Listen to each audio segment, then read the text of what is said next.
Alhamdulillah, salatu wassalam ala rasulillah wa ala alihi wa sahbihi wa mawalah, la hawla wa la quwata illa billah. Qala Allah ta'ala fi kitabil karim, ya ayyuhalladzina amanu kutiba alaikumus siyamu kama kutiba alal ladzina min qablikum la'allakum tattaqun. Fa inna asdaqal hadithi kitabullah wa khairul hadi hadi Muhammadin sallallahu alaihi wasallam wa syarrul umuri muhdatsatuha fa kullu muhdatsatin fid dini bid'ah wa kullu bid'atin dhalalah wa kullu dhalalatin finnar. Amma ba'd. Ikhwan akhwat fillah rahimakumullah, pemirsa TV Hamalatul Quran yang kami muliakan, kembali kita bersyukur atas nikmat dan karunia yang telah Allah Subhanahu wa taala berikan. Bagi yang cerah ini kita mendapatkan nikmat dan karunia besar, semua dalam keadaan terbaik, semua dalam keadaan sehat.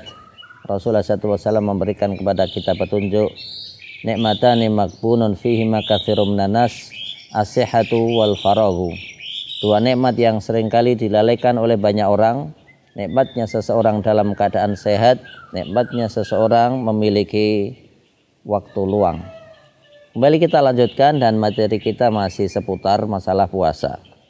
Dikatakan syarat wajibnya puasa Ramadan. Apakah yang menjadi kewajiban tatkala kita hidup? Dan dikatakan yajibu siyamu Ramadan ala man tawafarat fihi syurut at-taliyah. Wajibnya puasa Ramadan bagi siapa saja yang memiliki syarat sebagaimana berikut. Yang pertama adalah al-islamu, Islam. Seseorang tatkala beragama Islam maka dia wajib berpuasa. Jadi syarat wajib puasa adalah orang muslim. Fala yajibu wala yasihu asyam minal kafir.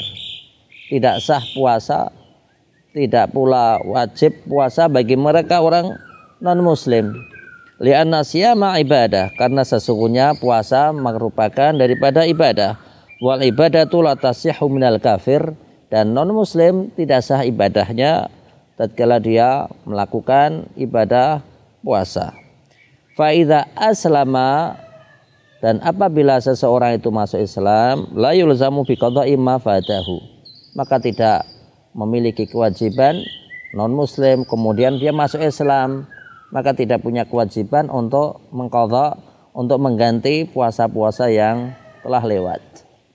Yang kedua adalah al-bulugh. Di antara syarat yang mewajibkan seseorang puasa adalah balik. Fala yajibu asyam ala man lam yablugh hadd taklif, maka tidak wajib puasa bagi siapa saja yang belum nyampe usia akil balik. Rasulullah SAW bersabda, rufi'al qalamu an thalatha. Pulpen itu diangkat, pena itu diangkat oleh Allah karena tiga hal. Fadzukira minhum as-sabi hatta yahtalima. Di antara yang disebutkan adalah anak kecil sampai dia datang akil balik. Tentunya terkait dengan laki-laki, maka tanda baliknya adalah al-ihtilam, mimpi basah. Adapun perempuan, maka tanda baliknya adalah haid.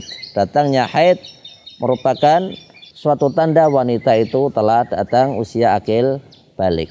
Berikutnya di antara hal yang menjadi syarat wajib puasa adalah al-aqlu, orang yang berakal. Fala yajibu asyam 'alal majnuni wal ma'tuh, maka tidak wajib puasa bagi mereka yang kondisinya al-majnun. Apa itu majnun? Majnun itu kena jin. Orang Jawa bilang kegembloan jin. Jin merasuki di dalam badannya, maka jadilah orang ini gila. Maka orang Arab menyebut orang gila itu adalah al-majnun. Wal ma'tuh, dan tidak pula wajib puasa bagi mereka orang-orang yang maktuh al-idhu, yaitu orang yang idiot. Orang yang idiot, orang yang stres. Rufi'al qalam an thalatha fadzukira minhum al-majnunu hatta yafiqa. Pulpen diangkat oleh Allah dari tiga kelompok. Salah satu yang disebutkan adalah al-majnun, orang yang gila, hatta yafiqa, sampai orang itu yafiq, sadar diri, sampai orang itu sehat. Maka di sini kita sebagai seorang muslim bersyukur kepada Allah tatkala kita memiliki badan yang sehat, memiliki akal yang sehat. Berikutnya terkait dengan syarat wajib puasa adalah as-sihhah. Orang yang sehat memiliki kewajiban untuk berpuasa. Faman kana maridhan la yutiqu shiyam lam yajib alaih. Siapa saja yang dalam keadaan sakit kemudian tidak memiliki kuasa, tidak memiliki kemampuan untuk berpuasa, maka orang sakit tentunya tidak memiliki kewajiban untuk puasa. Tentunya sakit itu macam-macam. Orang sakit bisul, sakit ringan. Orang sakit gatal, ringan. Sakit-sakit yang sifatnya ringan maka tetap menjadikan seorang muslim untuk puasa. Maka sakit yang dimaksud yang menyebabkan seseorang boleh berbuka adalah sakit yang membuat jika dia puasa maka badannya semakin lemah. Orang sakit tipes umpamanya. Orang yang sakit tipes boleh untuk berbuka. Sakit perut, sakit liver membolehkan baginya untuk berbuka. Namun demikian di sana sekiranya penyakit itu bisa diharapkan kesembuhannya, maka tatkala dia sehat punya kewajiban untuk mengqadha. Adapun bagi mereka yang memiliki suatu sakit yang barangkali tidak diharapkan kesembuhannya, maka wajib baginya untuk membayar fidyah. Orang yang sakit stroke, kalau stroke-nya itu stroke ringan kadang sembuh, tapi kalau stroke-nya stroke yang berat maka kadang sulit untuk melakukan puasa yang akan dia lalui tahun-tahun yang akan datang. Tentunya kita pun berdoa kepada Allah semoga Allah Subhanahu wa taala memberikan kesehatan untuk kita semuanya dan menyembuhkan saudara kita, teman-teman kita, tetangga kita yang dalam keadaan sakit. Semoga Allah Subhanahu wa taala berikan kesembuhan. Allahumma shfi mardana wa mardal muslimin. Berikutnya hal yang mewajibkan seseorang untuk puasa adalah al-iqamah.